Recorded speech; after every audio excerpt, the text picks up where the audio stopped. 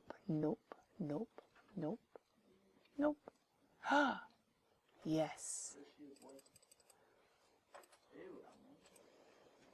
Now, this is going to be a little bit more advanced, but guys, it's okay. This is calculus, like you're in pre-cal, right?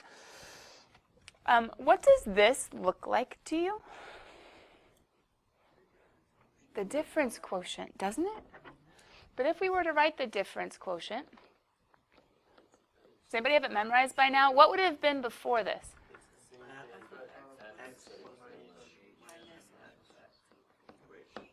Oops. Question. Who's the function, right? Who's the function that got plugged into? Do you see him? ln of x must have been the f of x that got plugged into. Now, would you guys have known how to simplify this? There's a minus with ln's, and isn't minus division? And oh, yes, except we're not allowed to plug this in yet. Good idea.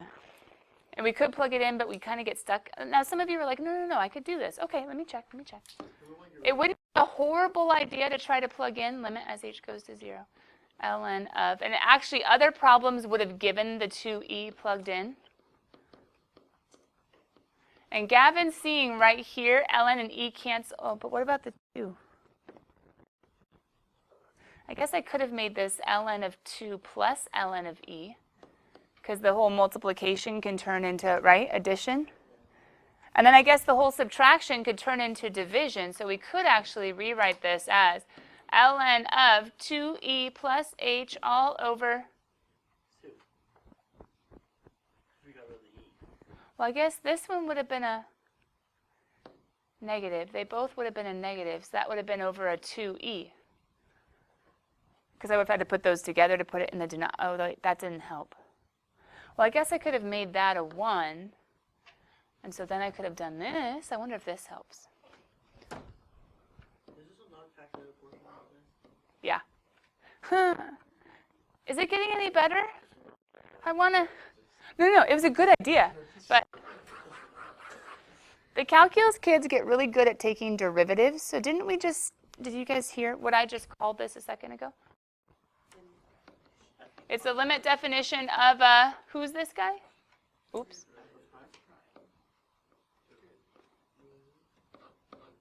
And what website did I just show you can find derivatives? Oh, so let's go plug in, because I want the derivative of the function. And didn't you guys just say, didn't you realize ln of x is that function?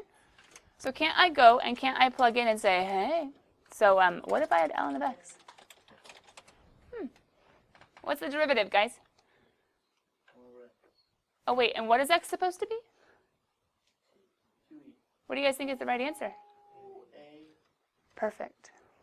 Now, do you guys know how this really cool computational intelligence machine is finding the derivative? No. And in calculus, we'd have to learn lots of rules. But if you learn the derivative of ln of x is 1 over x, you guys should be able to, at this point, be like, hey, it's a derivative. Yay, I know 1 over x. Plug it in, done. Now you can do 2 questions on the AP, except we just said that you have to know rules that you don't know. But, oh, well, that's OK. Good thing you're not taking the AP right now. So,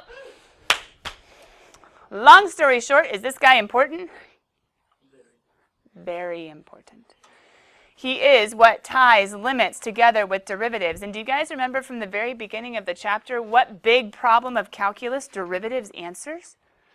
Or answer? There were 2 big problems at the very beginning. There's this guy or this guy. Both of them use these dudes, right? Limits. But which one uses a derivative versus which one uses an integral?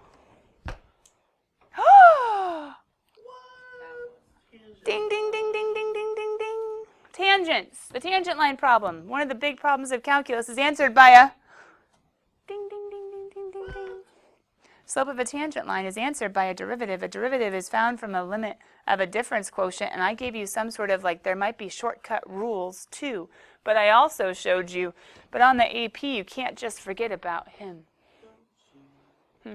All right. Anyway, so many big things we're talking about today. But let's go back to the good old-fashioned, we kind of zoomed out there for a while to get some big pictures, which was good and all, but I think we need to grade our homework.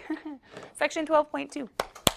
Difference quotient. I know I was having some fun. I know I gave you a peek at another AP calculus problem and showed you that you kind of know what it's at least asking, even though you don't exactly know how to do it yet. Anyway, all good things, all good things.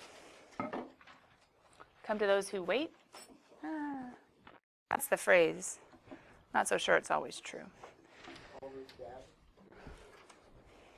right, section 12.2. You guys have it ready? Remember, the difference quotient was only, was it 48, 49, 50? 47, 48, 49, 50? Somewhere down there. Okay. But let's grade all this stuff before it. Sound good? Hope you guys need the zoomed in hardcore, huh? There we go. Number 1, indeterminate. Oh, sorry. Number 1, dividing out technique. Oh, sorry, that was an odd. Dividing out, you could have also said factoring. That's okay.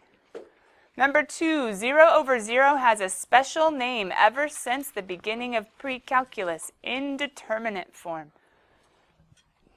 0 over 0 has a special name ever since the beginning of pre-calculus, indeterminate form. But guys, if you put 0 over 0 in your calculator, what is it technically as a value? Error, undefined. Good. 0 over 0 does not exist as a number, but it is an indicator. It's like a ding, ding, ding. It's a hole, and the limit could still exist, even though the function does not exist. Number 3 is called a one-sided limit. Number 4 is the difference quotient. Number 6.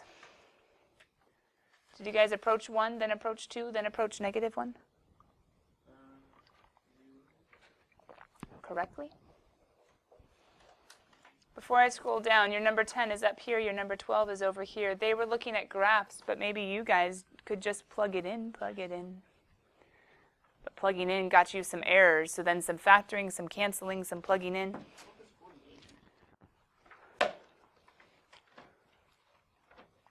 Why is it 48? Did you factor your perfect cube? Your sum of perfect cubes correctly? been a while since we did a sum of perfect cubes. Can I write it down? I was actually tutoring a kiddo last night in Algebra 2 prep class. And how do you factor a perfect cube? You keep it the same. And then you square, and then you opposite the sign. So same sign, opposite sign. And then always positive sign. Mr. Crawford used to teach it in Algebra 2. I wasn't teaching you factoring this year. I was reviewing. I don't know if we saw perfect cubes. I think we might have a couple times. Same, opposite, always positive. So anyway, they factored the perfect cube, and then they went ahead and wait, couldn't you have just done polynomial division? Couldn't you have just thrown in this guy and had it be squared plus 0a? If you ever forget, and be like, I'm pretty sure you go in because a removable discontinuity means a shared factor. So couldn't you have just done, hey, a squared, and by the way, that goes in. Oh, hey, and then I need a negative 4a.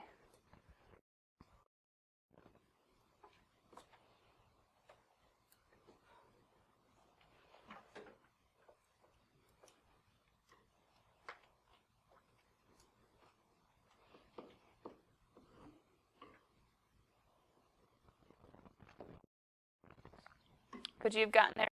Oops, 16. I can't. Could you have gotten there another way? Yeah, that would have canceled. That works too. But either way, cancel out, plug it in, and when you plug it in, 48. I think we're going to number, I don't remember, 16, 14? 16. Did you guys multiply by the conjugate? Did you multiply by the conjugate? Were you careful to FOIL? I would have told you to put parentheses just to be safe. Remember, you only technically, for context of what you're doing, only need to FOIL the two parts with the radicals, the two parts. You would have left them separate because your goal is to remove him. Wait, what black magic was going on here? What was it? Because look, 16 minus 18 is negative 2, and minus a negative x. Negative 2 plus x is x minus 2. He canceled, or reduced, I should say. Plug it in, plug it in. They put 0.125 because if you guys were trying to do it on your calculator, as far as how would you approach 2 if you were checking on your calculator? 1.9, 1.99, 1.999. In this decimal, right? You wouldn't have seen the fraction, but 1/8 is the proper fraction. And then number 18. All right, come on, cool kids. How on earth did they make this huge jump? They just did the cool little multiplication trick that you guys just practiced with x and x plus h, right? So what would you multiply top and bottom by? 8 times x minus 8, and then 8 times x minus 8, right? So 8x times x minus 8, got them. And then distribute, that's just 8, and distribute, that's x minus 8, which ends up with an x, and the x over x reduces, and 1. Dun, dun, dun, dun, dun, dun. Wait a minute. Huh. Wouldn't this be like a 0 over 0 situation, right? Weren't all of these 0 over 0 situations? Huh. Interesting. You guys want to see something real fast? Probably shouldn't show it to you, but that's okay. Because we're supposed to be starting section 12.3 today. Do you guys know there's actually another form of, wait a minute, who did we just say f prime was? Kind of, the derivative, right? F prime of x is the derivative. At a, let me show you another form for it. This is a variation on, it's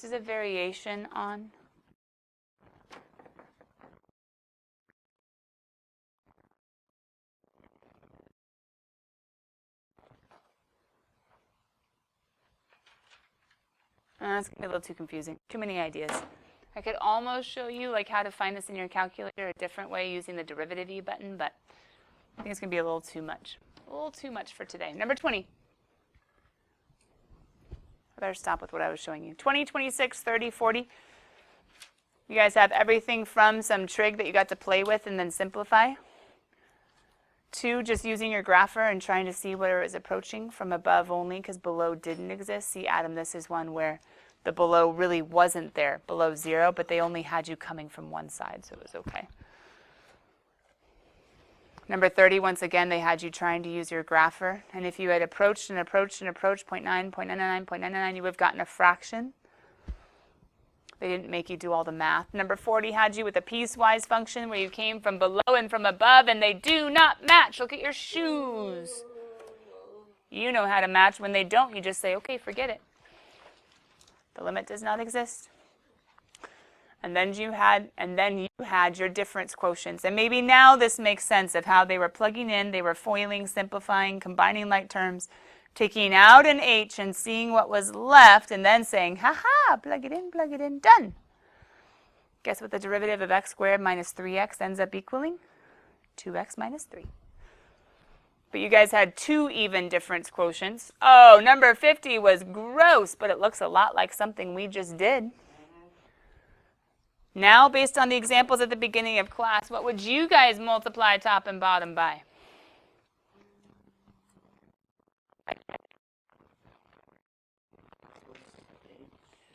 You just don't like it, which is why you're being slow with it. But don't you just multiply by whoever's stuck? This guy just gets to chill down here below. This guy has to, distribute where that whole guy cancels and he stays, and then this whole guy cancels and he stays. See it? Then just distribute, cancel, plug in h is 0 at the very, very end after hopefully some h's went away, and section 12.2 is done. Kyle.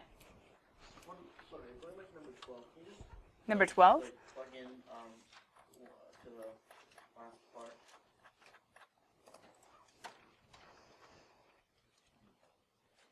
Oh, yeah. Negative 4 squared is 16. 16 minus 4 times a negative 4.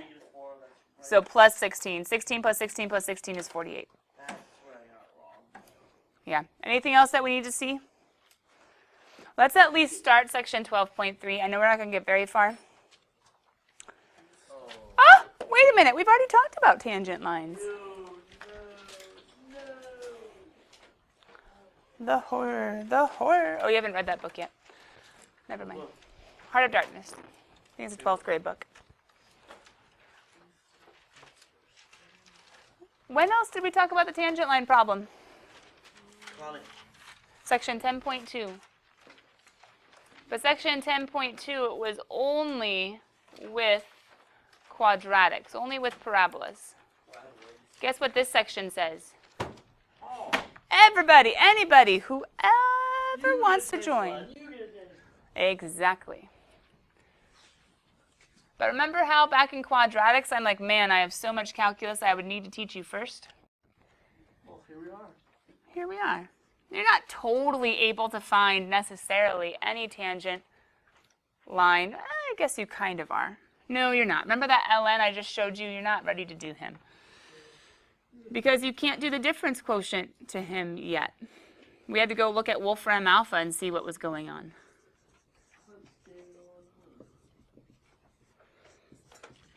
But if we're able to do derivatives, and if we just looked at how derivatives answer the tangent line problem, then we're able to do more tangent lines than we were in section 10.2 for sure. Section 10.2, you didn't even know there was a tangent line problem, at least not really.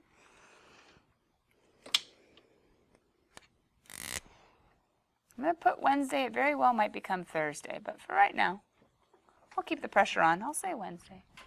Might become Thursday. Didn't say Friday. A push. But guys, didn't I already illustrate to you guys what a tangent line is as far as just think about your pencil? It's a flat line, right? And a tangent line is supposed to do what to a graph, Mr. Kyle? Skim it at one point. So we can imagine, right? Just imagine our pencil, our pen being held up to a curve. And we can kind of imagine what the tangent line would look like, right? Kind of imagine what the tangent line would look like. So this is all just visually like how to skim graphs. I mean, you guys could technically write about this, and there's really good stuff for me to write about it, but without us covering more calculus, I don't know if I necessarily want to, especially today. But I want to show you a peek at where we're going. A slope needs 2 points, like we've talked about before, right? Every slope needs a delta y over delta x, which means we need a y2 minus y1 over x2 minus x1. And if we know a point, and we don't know the secondary point, then we could start doing this whole like, hey, we're going to, oh, that's right. Who talks about slope again? The difference quotient. So how are we going to get the slope between 2 points, aka the secant line, to get closer and closer and closer to a tangent line? We're going to take the difference quotient and say, hey, the limit as h approaches 0, because h is how far apart the points are. You guys have actually seen a lot of these ideas already in the preview to calculus, and then what I keep on showing you peeks of as we talk about limits. But we will go ahead and do more examples tomorrow. Sound good? Yeah. All right. Toodles. Later, Gators. Tangent lines we'll come back to. You can start talking to calculus kids about derivatives. Just don't start learning shortcut rules.